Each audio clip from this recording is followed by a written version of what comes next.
என்னுடைய நுகர்வோர் உரிமைகள் இயக்கக்கூடிய தலைமை ஒருங்கிணைப்பாளர் ஸ்ரீ பாஸ்கர் அவர்களை சில நிமிடங்கள் பேசுமாறு அன்புடன் கேட்டுக்கொள்கிறோம்.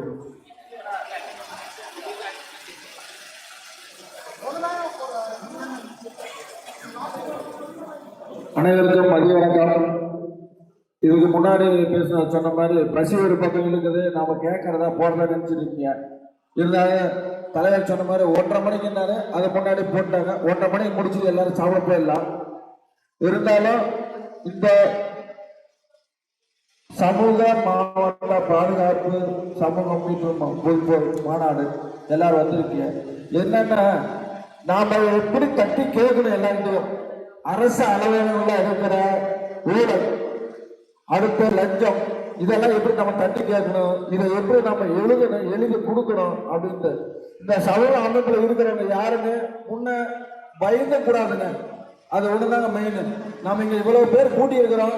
ஒரு கலெக்டருக்கோ, ஒரு தாலுகா ஆபீஸ்க்கோ, ஒரு போலீஸ் ஸ்டேஷனுக்கோ போறோம்னா அங்க போய் நம்மள பம்பி நிக்கவே கூடாது.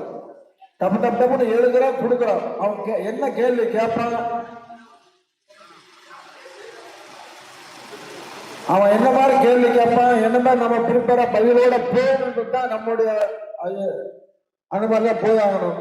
இப்ப விஸ்வராஜ் இருக்காருன்னா நாமெல்லாம் ஒரு வில் மாதிரி, அவரோட அம்பு மாதிரி, அவரை சொல்றதை கேட்டு அந்த வில்லில் வச்சு அம்பை எய்ம் பண்ணோம்னா எய்ம் கரெக்டா அடிக்கும். அதுதான் இதை முன்னே நம்ம எல்லாம் கத்துக்கணும். அதே மாதிரி எதிர்த்து போராட கத்துக்கணுங்க. ஃபர்ஸ்ட் நம்மளுக்குள்ள நாம பாதுகாப்பு கொடுக்கணுங்க. சமூக ஆர்வலர்கள் ஒரு பாதுகாப்பு இருக்கணும். ஒருத்தர் ஒரு டிஷ் ஒரு பிரச்சனையா, எந்த டிஷ் இருந்தாலும் போய் அங்க இருந்து நம்மள சேர்ந்து நிற்கணும். இதுதான் சமூக ஆர்வலரோட பாதுகாப்பு. நன்றி, வணக்கம்.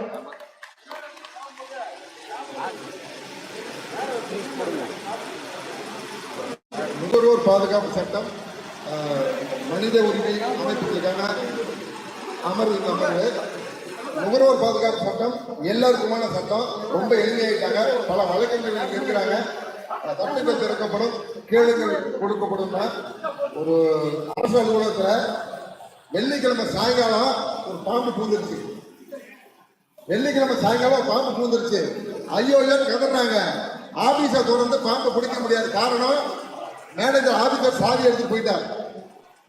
திங்கக்கிழமை வந்தாங்க. ஐயா நம்ம ஆபீஸ்ல வெள்ளிக்கிழமை பாம்பு பூந்துருச்சு, என்ன பண்ணலான்னு கேட்டாங்க. அப்படியா, நம்ம பாம்பு என்ன பண்ணலாம், பாம்பு பிடிக்கிறது கூட்டு வந்தாங்க. இதுக்கு பர்மிஷன் கலெக்டர் ஆபீஸ்ல வாங்கினாங்க. லெட்டர் எழுதினாங்க. அடுத்த புதன்கிழமை வந்துருச்சு. அங்கிருந்து லெட்டர் வந்தது, பாம்பை பிடிக்கிறதுக்கு 90 ரூபா கொடுக்குறோம், நீதி காசு நீ போட்டுக்கோன்ட்டு. இவன் பொண்ணே பதில் எழுதினா 90 ரூபா பத்தாது ஐயா, 150 ரூபா கொடுங்கட்டு. அடுத்த வெள்ளிக்கிழமை வந்துருச்சு. அப்புறம் அடுத்த திங்கட்கிழமை எங்களுக்கு ஒரு கடிதம் வந்தது, உங்க சொந்த செலவுல பாம்பு பிடிச்சிக்கோங்கன்ட்டு. ஐயா சொந்த செலவு பாக்கிறதுக்கு காசு இல்ல, லஞ்ச பணம் தான் ஜாஸ்தியா இருக்கு, இவங்க கடிதம் எழுதுனாங்க. இப்படியே 15 நாள் ஆச்சு, பாம்பு பிடிக்க முடியல. ஒரு வழியா அந்த கவர்மெண்ட் ஆபீஸ் நடைமுறையெல்லாம் தாண்டி பாம்பு திறந்து பார்த்தா பாம்பு பிடிக்கிறோம், ஓடி வந்துட்டான். காரணம், ஒரு பாம்பு சொன்னது அங்க 9 பாம்பு ஆயிடுச்சு. அரசு அலுவலர்களுடைய நடைமுறை இப்படிதான் இருக்குது. ஆக அடுத்ததாக நம்முடைய வசந்த பிரியா நிறுவனர் மற்றும் தலைவர், தென்னிந்திய நுகர்வோர் மற்றும் மக்கள் உரிமை பாதுகாப்பு அறக்கட்டளையுடைய அன்பு சகோதரி வசந்த பிரியா அவர்களை பேசுமாறு அன்புடன் கேட்டுக்கொள்கிறோம்.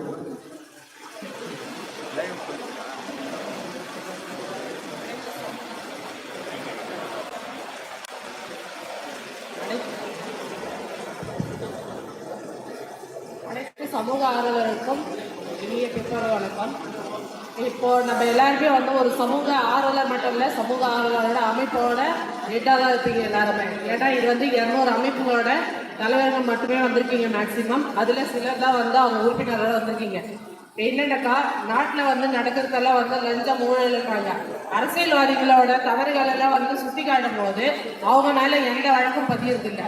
ஒரு சின்ன ஒன்றும் இல்லாத கேஸுகள்லாம் 353, 294 சம்திங் இன்னும் நிறைய, அதாவது பொய் வழக்குகள் எல்லாம் போட்டுட்டு இருக்காங்க. உண்மையிலேயே ஈடி மூலயமா பிடிச்சதுக்கெல்லாம் இன்னும் நீதிமன்றத்தில் போயிட்டு அவங்களுக்கு எந்த தீர்வும் கிடைக்கல. ஹைகோர்ட்டுக்கும் போறாங்க, எதுக்கு போறாங்க, எதுவும் எந்த ஒரு தீர்வும் கிடைக்கல. ஆனா சமூக ஆர்வலர்கள் மேல மட்டும் அந்த பாயிர வழக்கு அவங்களை முடக்கத்துக்கான வழக்கெல்லாம் இருக்கு. இது எதுக்காக, இப்ப அன்னைக்கு இந்த ஆங்கிலேயர்களை எதிர்த்து போராடும் போது விடுதலை போராட்ட வீரர்களாகும். இன்னைக்கு லஞ்சத்துக்கும் அரசியலுக்கும் அரசியல்வாதிகளை தவறுகளை எதிர்த்து கேட்கறதுனால இன்னைக்கு சமூக ஆர்வலர் தான். அன்னைக்கும் சரி இன்னைக்கும் சரி போராட்டங்களா தான் நம்ம இருக்கிறோமே தவிர இனிமே வந்து இந்த அரசியல்வாதிகள் எப்படி நம்ம ஆங்கிலேயர்களை வந்து இந்த நாட்டை விட்டு துரத்தணுமோ அதே போல இப்ப இருக்க லஞ்சத்திலையும் ஊழலையும் மிதந்துட்டு இருக்க ஆளுங்கட்சி எதிர்கட்சி இருக்க அரசியலை வந்து நம்ம மாத்தனாதான் சமூக ஆர்வலர்கள்லாம் வந்து அரசியல் சாக்கடைன்னு சொல்லிட்டு ஒதுக்கப்படாது. இப்ப கூவாறு கூட வந்து நல்ல நீரா இருந்து சாக்கடையாக மாறிருக்கு. இன்னைக்கு அதை வந்து நம்ம ரெட்டிஃபை பண்ணலாம்னு சொல்லிட்டு இன்னைக்கு வர புது ஜெனரேஷன்ல இருக்க நல்ல ஒரு அரசியல் கட்சி நல்லா வந்துட்டு இருக்கு. அவங்க எல்லாம் நினைக்கிறாங்க அப்ப ஏன் நம்ம வந்து அரசியல் சாக்கடைன்ற இடத்துல இருக்கிற நிலையை மாற்ற சமூக ஆர்வலரையே அரசியலுக்கு வரக்கூடாது. சமூக ஆர்வலர் அனைத்துமே வந்து அரசியலுக்கு வரணும். இருக்கிற வந்து ஊழலற்ற ஆட்சியை மாற்றணும்னா சமூக ஆர்வலர் வரணும். இப்போ பார்த்தீங்கன்னா நான் நுகர்வோர் அமைப்புன்னு எதுக்காக எடுத்துக்கொண்டா ஒரு நெய் ஒரு தேன் எடுத்து ஒரு மருத்துவம் தான். அதுலேயும் வந்து கலப்படம் இருக்குது. கலப்படம் இருக்கிறதுனால என்ன அதை சாப்பிடும் போது நம்ம மருந்து நினைச்சு சாப்பிடும் போதும் டெத்துன்னு வருது. இப்போ எம்எல்ஏ வந்து 353 எல்லாம் போட்டிருக்காங்க. எனக்கும் வந்து நானும் 15 நாள் ரிமாண்ட்ல இருந்து தான் வந்திருக்கேன். இது எதுக்காகனா மனு போட்டு எங்க ஊராட்சியில் நடந்த ஊழலை தட்டி கேட்டதுனால தான். இப்போ பார்த்தீங்கன்னா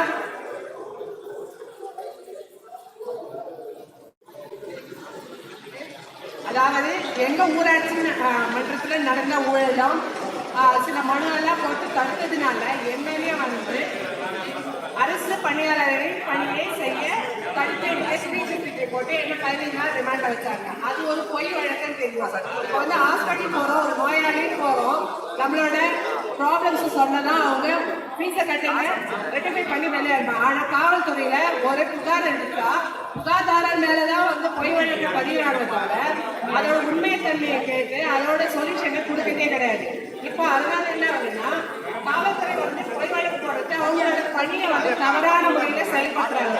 இப்போ அவங்க மேல நம்ம வந்து மேல்முறையில ஒரு புகார் கொடுத்து 166A அரசு பணியை தவறாக செயல்படுத்துறாங்க இல்ல அரசு பணியை சரியாக செய்யலன்னு சொல்லிட்டு அந்த செக்ஷன்ல எல்லா அரசு காவல்துறை மட்டும் இல்லை அனைத்து அரசு பணி அனைத்து மக்களின் வரி பணத்தில் சம்பளமாக வாங்கும் அனைத்து அரசு ஊழியர்களும் இந்த சட்டத்தை கீழே நம்ம வந்து தண்டிக்கலாம்.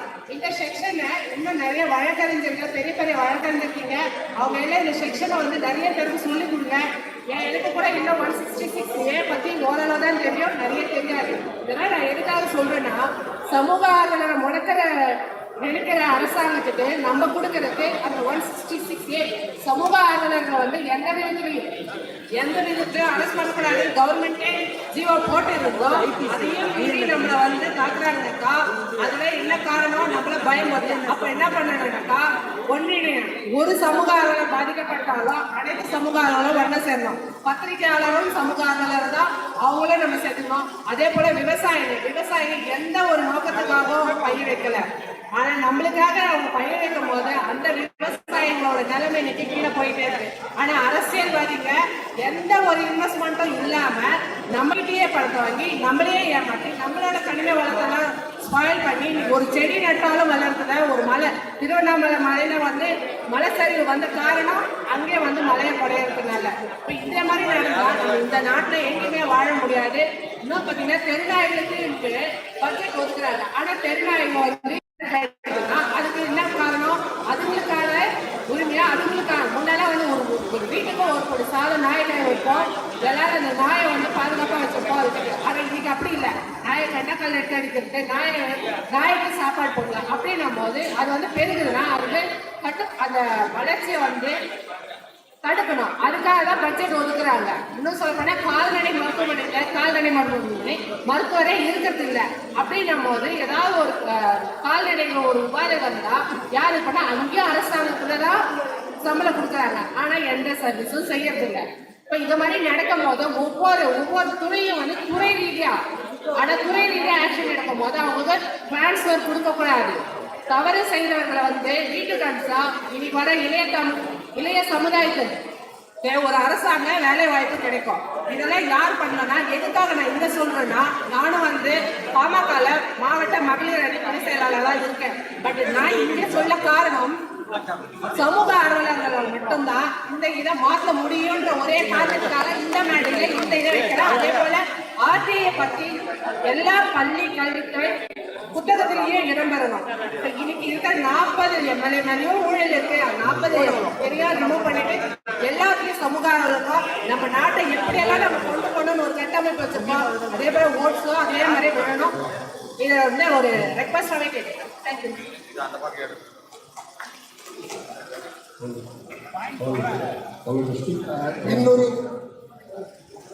இன்னொரு மொபைல் ஃபோன், இன்னொரு கைபேசி காணாத கிடைச்சிருக்கு. தயவு செய்து தோழர்கள், இது தவறப்பட்ட தோழர்கள் இந்த எண்ணுக்கு ஒரு ரிங் அடிச்சிங்கன்னா நம்முடைய தோழர்கள் வழக்கறிஞர்கிட்ட வாங்கிக்கலாம். இன்னொரு ஃபோன் கிடைச்சிருக்கு. தவறப்பட்ட தோழர்கள் ஒரு ரிங் கொடுத்தீங்கன்னு வாங்கிக்கலாம்.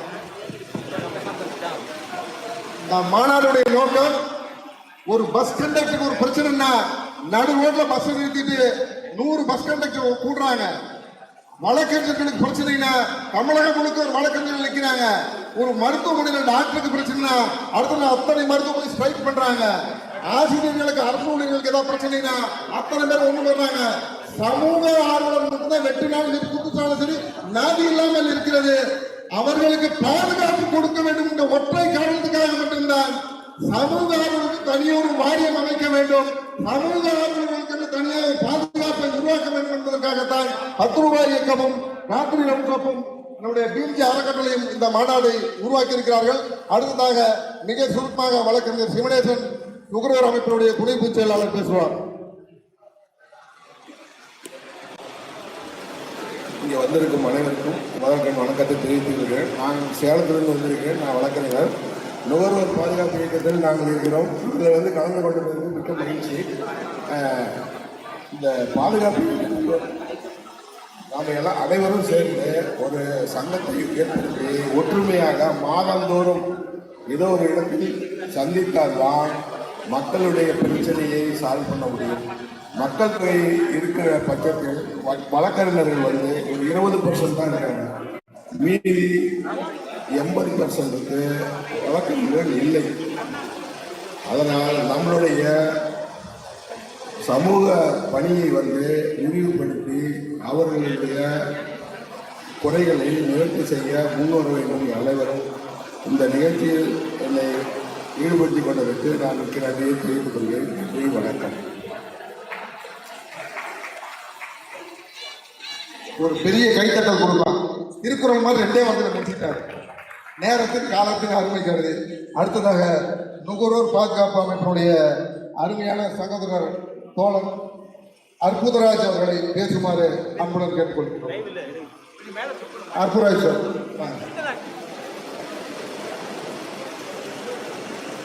அனைவருக்கும் முதல் கண் வணக்கத்தை தெரிவித்துக் கொள்கின்றேன். முதலாக திருவள்ளூர் மாவட்டத்தில் நுகர்வோர் பாதுகாப்பு சங்கத்திலிருந்து நான் வந்திருக்கேன். திருவள்ளூர் மாவட்டத்தில் மொத்தம் 12 நுகர்வோர் பாதுகாப்பு சங்கங்கள் இருக்கின்றன. அதில் 3 மாதத்துக்கு ஒரு முறை மாவட்ட ஆட்சியர்கள் எங்களை அழைப்பார்கள். அங்கே சென்று மக்களுடைய குறைகளெல்லாம் சொல்லி கொண்டு வருகின்றோம். கேஸ், பெட்ரோல், ஹோட்டல், மற்றபடி லைட், தெருவிளக்கு இது போன்ற குறைகளை சொல்வதற்காக மாவட்ட ஆட்சியர்களை எங்கள் அழைப்பார்கள். சென்று கொண்டிருக்கிறோம். இப்பொழுது 10 ரூபாய் இயக்கத்தோடு சேர்ந்து இந்த சமூக ஆர்வலர்கள் உங்களுக்கு எல்லாரும் தெரியும். ஒருத்தரும் பொது சேவை செய்வதற்கு வரும்போது எப்படிப்பட்ட ஒரு கஷ்டங்களை அனுபவிக்கிறார்கள் என்பதை நாம் நேரடியாக பார்க்கிறோம். டிவி மூலமாக பார்க்கிறோம், பேப்பர் மூலமாக பார்த்து கொண்டிருக்கின்றோம். திண்ணை வாதியார்கள் சொல்ல பிள்ளைங்களுக்கெல்லாம் தெரியும்.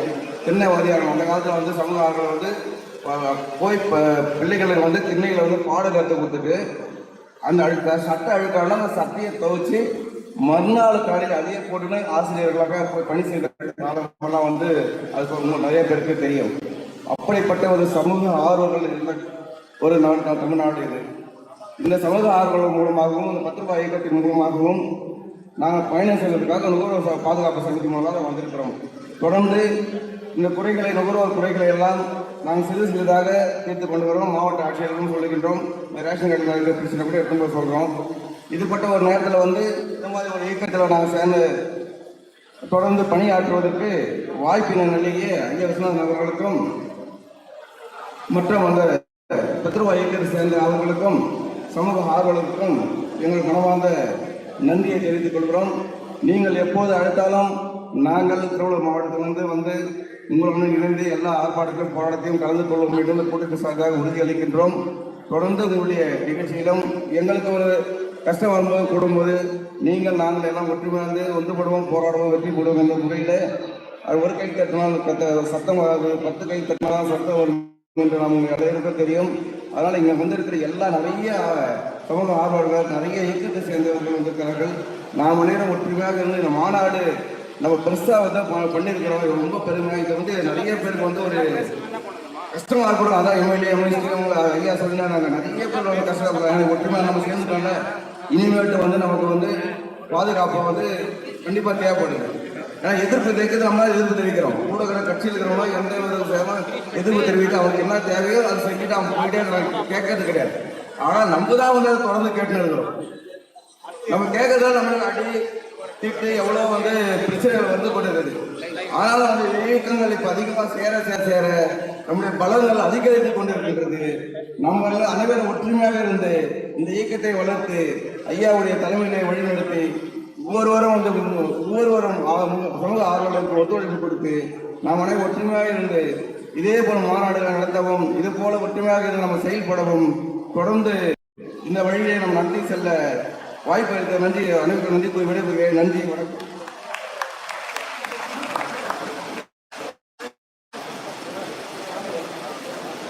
அடுத்தபடியாக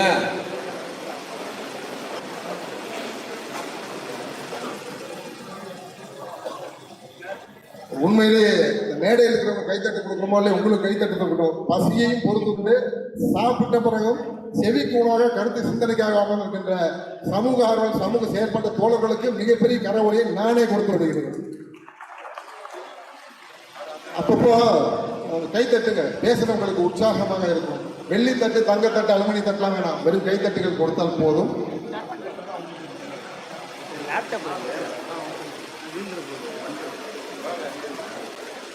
அடுத்ததாக திருவள்ளூர் டவுன் கன்சியூமர் ப்ரொடெக்ஷன் அசோசியேஷனை சேர்ந்த மரியாதைக்கு அன்பு சகோதரர் திரு ஜேபி ஜெய பாலராஜ் அவர்களை உரையாற்ற அன்புடன் கேட்கிறேன்.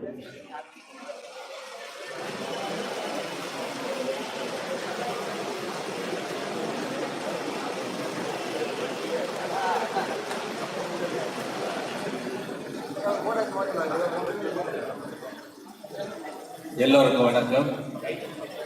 நான் திருவள்ளூர் மாவட்ட நுகர்வோர் கூட்டமைப்பின் தலைவராக இருக்கேன். என் பேர் ஜெயக்குமார் தாஸ். நாங்கள் வந்ததின் நோக்கம் என்னவென்றால், அதாவது எவ்வளோ பேர் எங்கெங்கேயோ என்னென்ன விஷயத்துக்கெல்லாம் போயிருப்பாங்க, எல்லாரும் நீங்கள் பார்த்துருப்பீங்க. இந்த 10 ரூபாய் இயக்கம் வந்து கவர்னர் ஆபீஸ்ல போயிட்டு எல்லா அப்ளிகேஷனும் வாங்கி பார்த்துருக்கிறது வந்து மிகப்பெரிய ஒரு சந்தோஷத்தை எனக்கு ஏற்படுத்துது. எனக்கு தெரிஞ்ச வரலாம் கவர்னர் ஆபீஸ்ல போயிட்டு அங்க இருக்க எல்லா மனுக்களையும் இருக்கிறத பார்த்த மாதிரி எனக்கு தெரியவே இல்லை. ஆனா இந்த 10 ரூபாய் இயக்கத்துல நண்பர் மதிப்புக்குரிய பாஸ்கர் அவர்கள் போய் எல்லாவற்றையும் பார்த்து சிறு சிறப்பமா நடைபெற்று எல்லாத்தையும் முடித்து கொடுத்திருக்கிறாரு. இந்த மாதிரி ஆட்கள் தான் நம்ம வந்து எல்லாரும் வந்து அரவணைச்சு எந்த விதமான ஒரு பாகுபாடு இல்லாமல் மக்களுக்காக சேவை செய்கிற பாஸ்கர் அவர்களை நான் வாழ்த்துகிறேன், வணங்குகிறேன். அதே போல 10 ரூபாய் இயக்கத்து மூலமாகவும் சரி, ராத்திரி ராமன்ஸ் மூலமாகவும் சரி, இங்க மகானா நடத்துகிறார்கள் பீம்சி அறக்கட்டளை கொண்டு. எனவே உங்களுக்கெல்லாம் திருவள்ளூர் மாவட்ட நுகர்வோர் பாதுகாப்பு சங்கத்தின் மூலமாகவும் திருவள்ளூர் மாவட்ட தலைவர் என்ற முறையில் உங்களை எல்லாம் வருக என்று வாழ்த்துகிறேன், வணங்குகிறேன். கொடுத்த நேரத்திற்காக நன்றி தெரிந்து விடைபெறுகிறேன். நன்றி, வணக்கம். ஐயாவுக்கு மிகப்பெரிய கைத்தட்டல். 1 நிமிஷத்துல முடிச்சுட்டாரு. அடுத்ததாக நுகர்வோர் போராளி, நுகர்வோர் அமைப்புகளுக்காக பல்வேறு களமாடி கொண்டிருக்கின்ற அருமை சகோதரர் பூங்கா நகர் மோகன் அவர்களை சில வார்த்தைகள் பேச அன்புடன் நடக்கின்றோம்.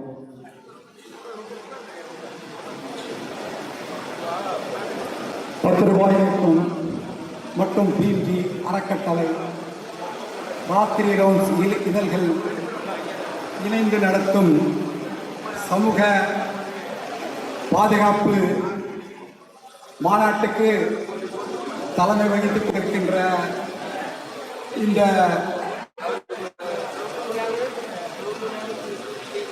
செயலாளர் அவர்களே மற்றும் இங்கு சமுதாயத்தை காக்க வேண்டும், சமுதாயத்துடைய எந்த இடத்திலும் லஞ்சம் ஊழல் நடந்தாலும் தட்டி கேட்டு சமுதாயத்தை பாதுகாக்க அரணாக வந்திருக்கின்ற நம்முடைய பாதுகாவலராக இருக்கின்ற நம்முடைய 10 ரூபாய் இயக்கத்துடைய மாநிலத்துடைய செயலாளர் அவர்களே மற்றும் இங்கு எரியும் மெழுகுவர்த்திகளாக தன்னை அர்ப்பணித்துக் கொண்டு இந்த நாட்டுக்கு சிந்தனை உள்ள சமுதாயத்தின் மீது அக்கறை கொண்டு சமூக ஆர்வலர்களாக வருகின்ற உங்கள் அனைவருக்கும் என்னுடைய முதற்கடந்த வணக்கத்தை நான் தெரியப்படுத்திக் கொள்கிறேன்.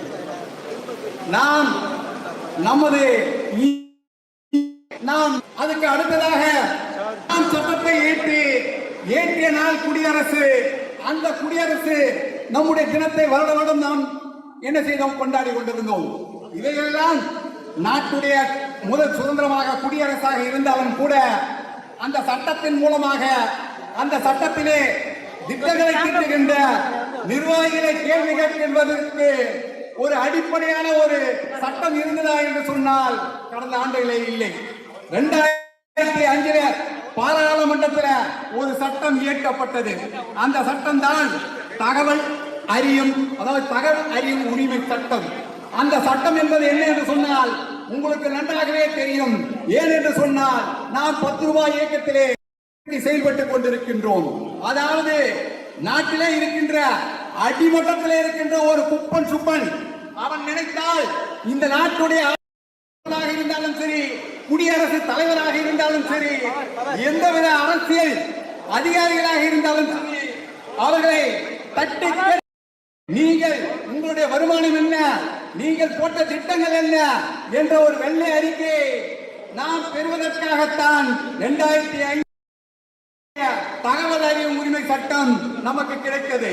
என்னை பொறுத்த வரைக்கும் அந்த சட்டம் தான் நாட்டிலே 2வது சுதந்திரம் என்று நான் சொல்வேன். அந்த சட்டத்தின் மூலமாகத்தான் இன்றைக்கு நாம் சமுதாயத்திலே எவ்வளவோ சேவைகளை செய்து கொண்டிருக்கின்றோம். அந்த சேவைகள் என்ன என்று சொன்னால் கணக்கில் அடங்காதது. அதாவது சுருக்கமாக சொல்ல வேண்டும் என்று சொன்னால் நம்முடைய நாட்டிலே நம்முடைய அதாவது எதிர்கட்சிகள் செயல்பட்டுக் கொண்டிருக்கிறதா என்று நாம் நினைத்தால் நிச்சயமாக கட்சிகள் நாட்டுடைய அவல நிலைகளை எடுத்துரைத்து இன்றைக்கு எதிர்கட்சிகளாக செயல்படுகிறார் என்று சொன்னால் நிச்சயமாக இல்லை. இந்த 10 ரூபாய் இயக்கம் தான் நாட்டுடைய எதிர்கட்சியாக, நாட்டுடைய உண்மையாக ஊழல் எங்கிருந்தாலும் அதை தட்டி கேட்கின்ற ஒரு அரசியலுக்கு அப்பாற்பட்ட ஒரு சமூக ஆர்வலராக இங்கு நாம் வருகிறது. இந்த சேவையை நாம் செய்து கொண்டிருக்கின்றோம். நாம் சிந்தித்து பார்க்க வேண்டும். இன்றைக்கு நம்முடைய நாட்டிலே சொல்ல போனால் மழை வளங்கள், அதாவது இன்றைக்கு ஆற்றிலே ஆற்றிலே இவ்வாறெல்லாம் இயற்கை வளங்கள் எல்லாம் இன்றைக்கு சுரண்டப்படுகின்ற நிலையிலே எதிர்கட்சி தட்டி கேட்கிறார் என்று சொன்னால் நிச்சயமாக இல்லை. ஏன் என்று சொன்னால் அவர்கள் மாறி மாறி ஆட்சிக்கு வருவார்கள் என்கின்ற காரணத்தினாலே அவர்கள் தட்டி கேட்பதில்லை. சமூகத்தில் இருக்கின்ற சமூக ஆர்வலர்கள் தான் அவற்றை தட்டி கேட்டு தன் உயிரை மாற்றி இந்த நாட்டுக்கு தியாகம் செய்யக்கூடிய சமூக ஆய்வாளர்கள் தான் இங்கு அமர்ந்திருக்கிறார்கள். அவர்கள் தான் இந்த நாட்டை எதிர்கட்சியாக நாட்டிலே எங்கு குற்றம் இல்லாத ஊழலற்ற உண்மையான ஒரு நிர்வாகத்தை நடத்த வேண்டும் என்பதற்காக இந்த 10 ரூபாய் இயக்கத்தை நடத்தி கொண்டிருக்கின்றோம். இன்றைக்கு நீங்கள் நினைத்து பாருங்கள், இந்த சமுதாயத்திலே நாம் நல்லது செய்ய வேண்டும் என்பதற்காக இங்கே நீங்கள் கூடியிருக்கிறீர்கள், வருகை தந்திருக்கிறீர்கள். ஆகவே மிகவும் ஒரு உண்மைக்காக நேர்மைக்காக வருகை தந்திருக்கின்ற உங்கள் அனைவரையும் நன்றி கூறி விடைபெறுகிறேன். எனக்கு பேச வாய்ப்பு தந்தவருக்கு நன்றி கூறி நான் விடைபெறுகிறேன். நன்றி, வணக்கம்.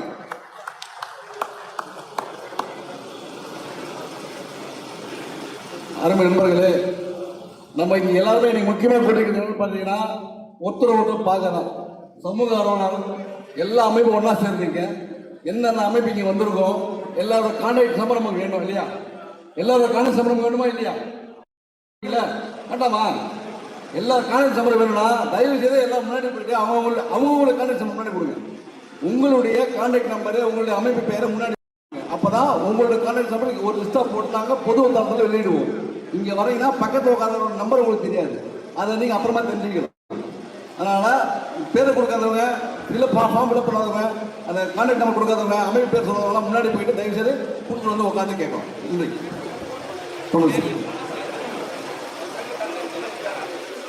பாதிக்கப்பட்ட ஒடுக்கப்பட்ட நிலை மக்களுக்கும் எளிய மக்களுக்கும் குரல் கொடுப்பது பணம் வாங்கி கொண்டு ஓட்டுக்காக யார் வேணாலும் செய்யலாம். தங்களை அர்ப்பணித்துக் கொண்டு செய்கின்ற ஒரே இனம் சமூக ஆர்வலர்கள் எனும் இனம் மட்டும்தான் இந்த உலக மக்களுக்காக உழைக்கின்ற இனம் என்று சொல்லி அடுத்ததாக